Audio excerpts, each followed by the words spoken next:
This is Daily Blast Live. We're talking about what you're talking about. You all ready for this? This is a sham. No. Nope. Y'all, just stop. Get real. What up, what up? Welcome to DBL. Good morning, gentlemen. Hey, you're starting like an Old and Living Color episode. Wow. What up, what up? Yeah. This is weird, huh? Here for it. What up, what up? I like it. Yeah. Well, I hope everyone is doing well. We're starting today with some news that Wendy Williams has been diagnosed with progressive aphasia and frontotemporal dementia.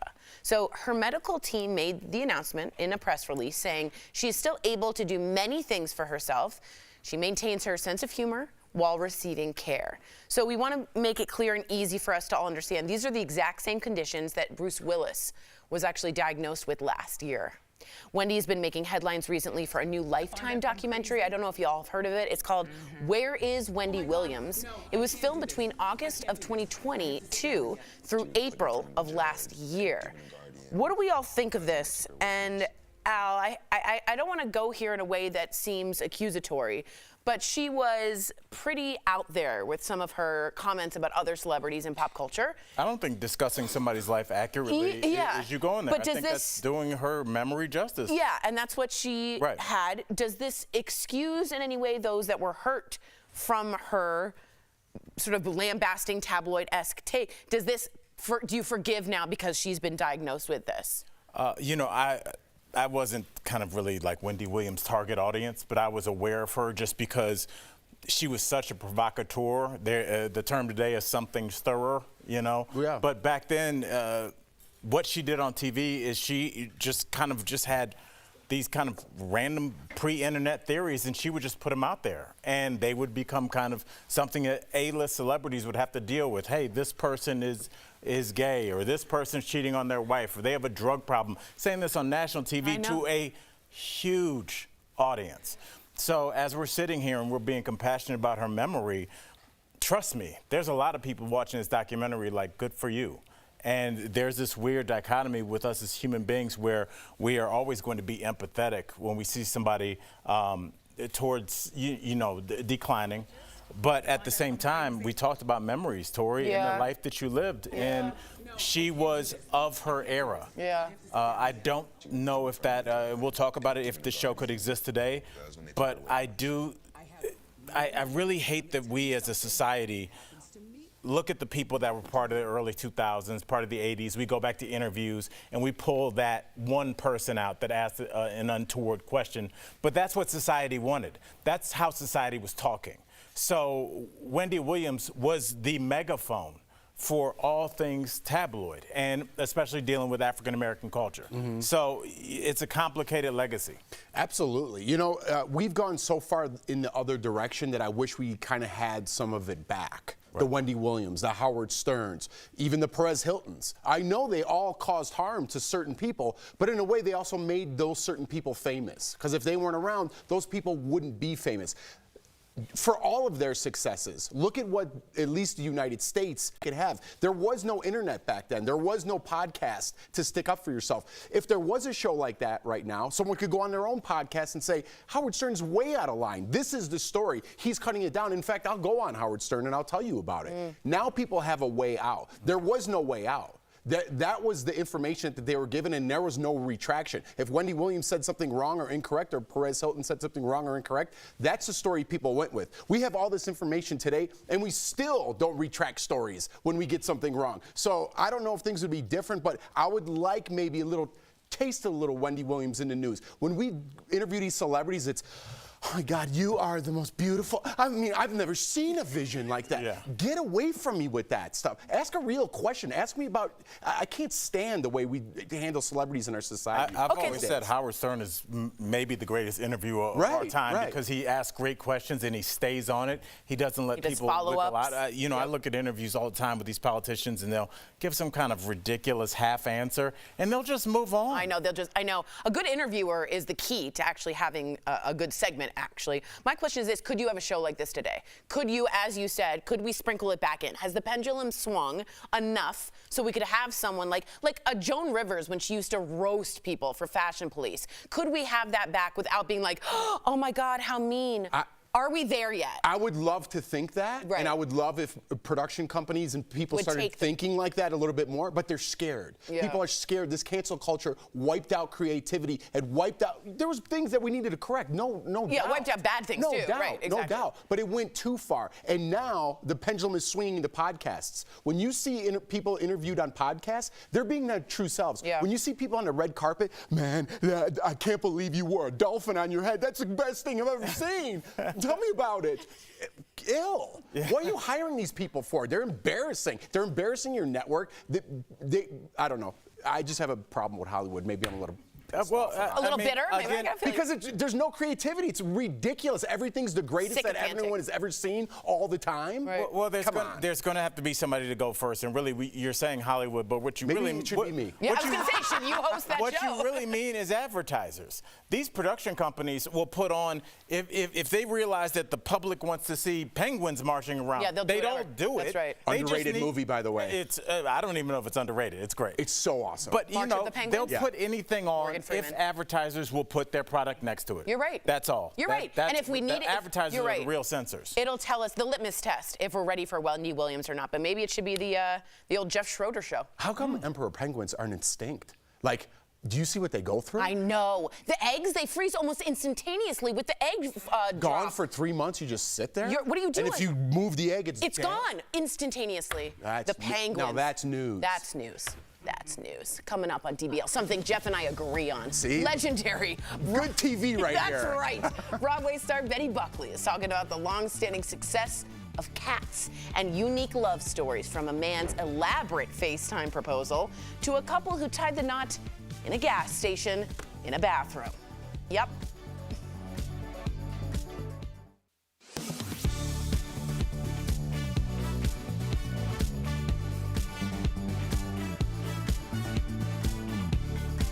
Hey y'all, just wanted to give you a little update. That is crazy in the bathroom.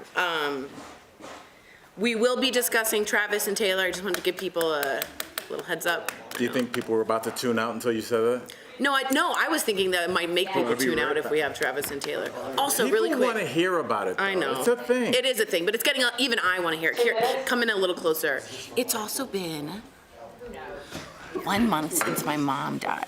So for anyone grieving out there, 1 month and anniversaries are super weird and hard and like uncomfortable. So I don't know how to feel. And I was telling Al, or I was about to tell Al, and now I'm telling Al. So I'm telling Al in front of y'all. So I shouldn't have said I told Al. I almost like feel like I don't want it to go so much a month. Then it'll be 2 months and it'll be so long before. I just don't want it to continue. Do you know what I mean? Wait, what don't you want to continue? I wish it was always the day. Why? Because that means she's gone longer. Wait, explain that. Like, having her gone a month is like... It means it's I wish it was like, yeah, it's like then it'll be 2 months. So you don't find yourself I'll be farther and farther from her instead of easing it. I found myself with, and don't hold back your tears. If you got to cry, go ahead, girl. Yeah. You know, with my father, I found myself normalizing it and figuring out ways to, like I said, always challenging myself. Anytime I would be sad like that, you got to respect the rule. You got to think of one funny thing. And that's like the way that I honored my dad. My mom used to pretend to be magic when she would open automatic doors. And she'd go like that. See, I love that. And I'm gonna start doing that. Yeah, it was really cool. Tell my kids I invented it. Yeah, the wizard. That's a good thing, Al. Yeah, it's yeah. I remember when my sister held me down in the back seat and tickled me until I peed on myself. And then my dad was mad at me. And I remember, like, I was like, I didn't pull it.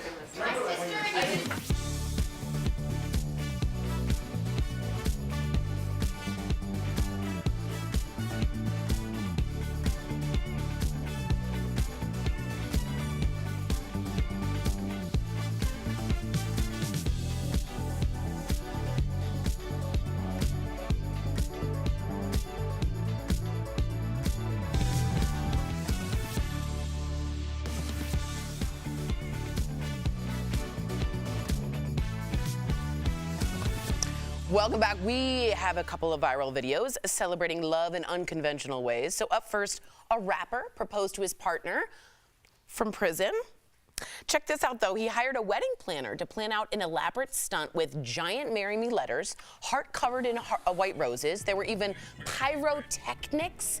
He proposed using FaceTime with an iPad attached to a music stand, and his bride-to-be said yes. In his absence, his mom was there to put the engagement ring on her daughter's finger. What do we think of all of this? That was a rough one for mom. Yeah. That's not really what you dream of. But, you know, as I thought about this story, Jeff, I mean, you know, right after, I think it's not Love is Blind, but Married at First Sight, show called Prison Brides comes on. And you guys know how I feel Love about After Lockup. Love After Yeah. Lockup. Yep. No matter how we feel about it, there is just a group of people that has always married people that are in jail. I'm sure there's some psychological reasons for that. But at the same time, Jeff, I got to know, how do you feel about this? You know, it looks beautiful, right? And that's the answer I'm supposed to give. No, but tell us the real thing. You're in prison. Right. You're in prison. You lose privileges. Hey, could I have a fireworks show? No.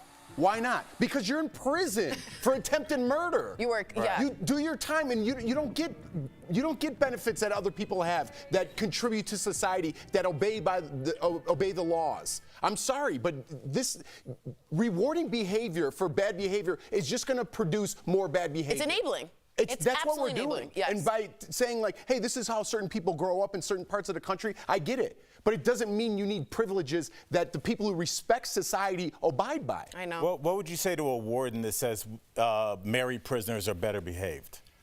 That's a great point. That's a great, and listen, I want to love this. I want to love this. Just because you make a mistake doesn't mean there's no way back. Rehabilitation for you, right? and all of that. But just with everything going on in this world, we give so many passes to things. You know, there's these crazy laws that I don't know if are true or not, that you're allowed to steal $1,000 and you don't get prosecuted, early dismissal for people. It's like there's so many things that we're doing in our society, not helping our own police officers by making some of these rules and kind of tying the police hands, when what community needs is more policing. They need more help. They need better leaders.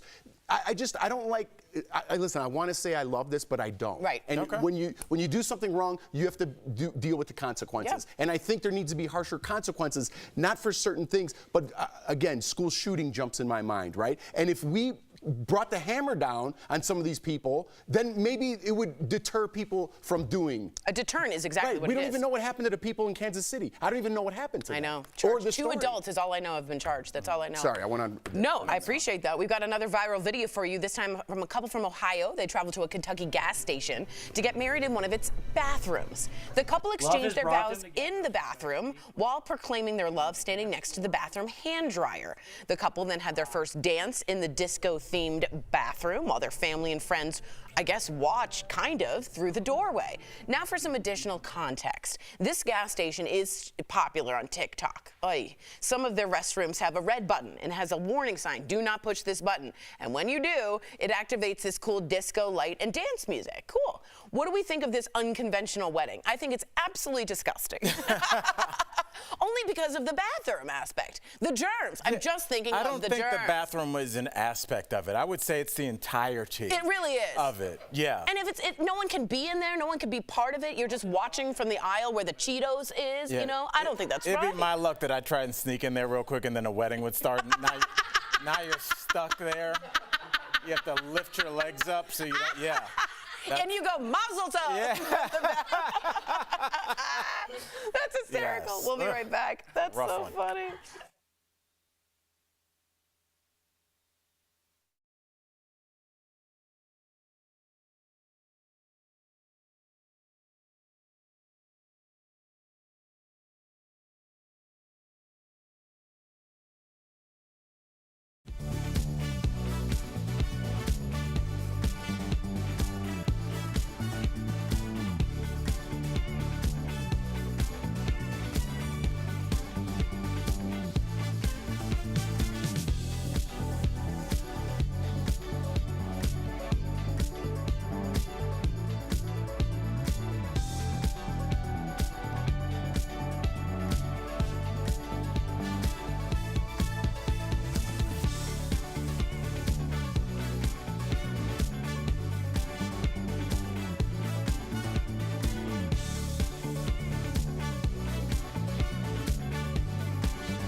Welcome back. She is known as the voice of Broadway and someone who could bring the audience to tears every time she sang the song Memories from Cats. Earlier, we spoke with the Betty Buckley. Take a look.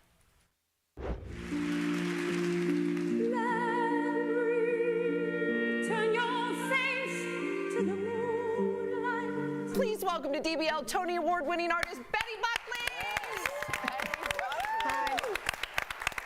I'm so enjoying you guys. What a terrific panel you are. Amazing. I love your passion and your intelligence and your outspoken. It's just great. Thank you so much for having me. Wow. Betty's day drinking. Yeah, right. That was hysterical. That was very funny. Betty, I am a Broadway fan. This is such an honor to speak with you. Before we get to your new film, Imaginary, Cats is such a big part of all of our lives and of your amazing career. Can you just tell us a little bit about the audition? Because if you were made to sing that song, I don't know how you sang that song. It's so difficult. It was hard. It took me a while. I mean, learning how to do memory in Cats and working with Trevor Nunn was one of the pivotal experiences of my life. When I first auditioned, they told my agent that I wasn't right for the role, that I radiated health and well-being, and they were looking for someone that radiated death and dying. Oh. So I told my agent, I said, they'll be back, because I had a really strong feeling about it. So 6 months later, I went back in for my callback audition. We finally realized they would see me again. And I sang the song 3 times and had a little talk with Trevor Nunn, saying basically that it was my turn. Yep. I thought I'd really blown the audition with that little speech. But then I got the call that I'd gotten the role, and it was an amazing time in my life. Wow. Oh, Wow. goodness. It's a song of control and power. It's amazing. And I love that it still moves you. We could talk to you all day. We got to keep going here. Your first movie role was Carrie, which John Travolta was also in. I didn't know that he was in there. I totally forgot. What was it like working with John Travolta? Did you know he was going to become big? And did you know that the movie was also going to be a hit? Oh yeah, there were 7 of us making our film debuts, including John, Amy Irving, PJ Souls, Nancy Allen, the whole kit and caboodle of us, except for Sissy Spacek, who got an Oscar nomination for her performance in Carrie. And we were so excited to work with Brian De Palma and to be a part of the movie. And we all had a very powerful feeling that we were going to be in a hit movie. We didn't know to what degree it would become a cult classic, but yeah, it did, so. Your new film, Imaginary, is about a possessed teddy bear. Yes, possessed teddy bear. In your opinion, what makes a great horror film, and does Imaginary have what it takes? Well, I think so. It's written and directed, conceived by Jeff Wadlow, who's a brilliant young director who has also done his film, The Curse of Bridge Hollow, which I had seen on Netflix. It was #1 there for a while, and Truth or Dare, and it's a Jason Blumhouse movie. And I'd worked for Jason in the film Split with James McAvoy, and he's just a wonderful man, and he really loves the musical theater. In fact, his wife, I was at the same performance he and his wife were at to see Hamilton some years ago, and I really love the man, and so they offered me this part. I play like a very strange person who was the former babysitter to the character DeWanda Wise plays, our leading lady. And it's really an intriguing, mysterious, wild ride. The premise is that are your imaginary friends, when you leave them as a young person, are they angry about that? So we find that out. I have a million questions. You got to come back. You must. Betty, thank you. Great. Yeah, please. Thank you so much for joining us today. To our viewers, Imaginary premieres in theaters on March 8th. Also, you can catch Betty in her new short film, You Have to See It, The Mayfly, on March 24th and 25th at the Doc Festival in Palm Springs. Look at you. What a Congratulations. Thank you. Thank you. It was an honor. Thank you. We'll be right It was back. great to meet you guys. Absolutely. Great to Thank meet you.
February, enter the Sandals Blue Valentine giveaway to win an all-inclusive vacation to the brand new Sandals St. Vincent and the Grenadines or any Sandals resort of your choice.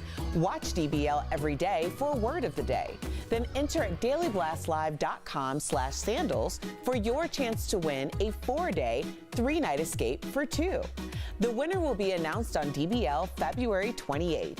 Today's Sandals word of the day is pool. Oh. Okay, welcome back. We've got some great products from our friends at Morning Save. Check them out. Steph, what do you have for us today? First up, we have got the Food Saver Space Saving Food Vacuum Sealer. No more throwing food away because it's gone bad too fast, because this vacuum sealer removes and blocks oxygen from bags, keeping your food fresher for longer. Ooh, I like that. Normally this is $120. I don't like that. No, but we've got it for $44.99. Okay. That's saving 63%. I like this no waste, really, really economical. If you are dealing with inflation at food at grocery stores, this would be helpful. Next up is the Incipio 10-watt wireless charging organization hub. There is a wireless charging spot for your phone, and then there's also all of these little organization compartments you can put in your pens, loose change, letters. Normally this is $61, Tori. Oh. We've got it for $19.99. Much better. That's saving 67%. I will be getting that for my desk, so I always know when it's always charging. Next up, we've got the Sailor V Duo Press handheld 2-in-1 steamer and iron. Ooh. And this tool can remove the most stubborn wrinkles and creases from your dainty delicates to durable curtains. Oh, wow. It's got a patented anti-drip system. Normally it's $100, Tori. Okay. We've got it for $34.99. Thank you. That's saving 65%. I had the worst curtains. I bought them and they were so creased and nothing was working, and this would have been a dream. And then last but definitely not least, we've got Cuisinart Advantage 5-piece animal print knife set with black handle. But the holder that we're showing it on here, this is not part of the deal, you guys. Got it. Cuisinart Advantage professional quality stainless steel knives have got a cutting edge, non-stick coating that makes slicing super easy. So normally this set is $56. Oh, that's not as bad as I thought. We've got it for $14, Tori. All of them? That's saving 75%. If you want to have like a fashion-forward kitchen, this is the set. Head on over to morningsave.com, guys, to snag these amazing deals at the lowest prices, or just scan that QR code on screen that you see. It will take you directly to these products on Morning Save's website. Thank you so much, Steph. Some good stuff. We got some comments here about the gas station bathroom wedding. Lee says, people just think they're being different. I find it awful. Lee just says what he feels. Sometimes awful is like the worst word you could hear. So true. If somebody says, how was my performance? It's not like it was terrible. When somebody says it was awful, they meant that. They really did. Yeah, that's really, I get that you're trying to go viral on TikTok, but like, you do want memories from your wedding and show your kids. Where's their honeymoon? The New York City trash dump? Megan writes in, just have a disco ball at your wedding. Solves a lot of problems. Yeah, I'll never forget the family members that are in the doorway lurking. Yeah. Just looking like this is happening for Not real. great. Mazel tov anyway. See you tomorrow.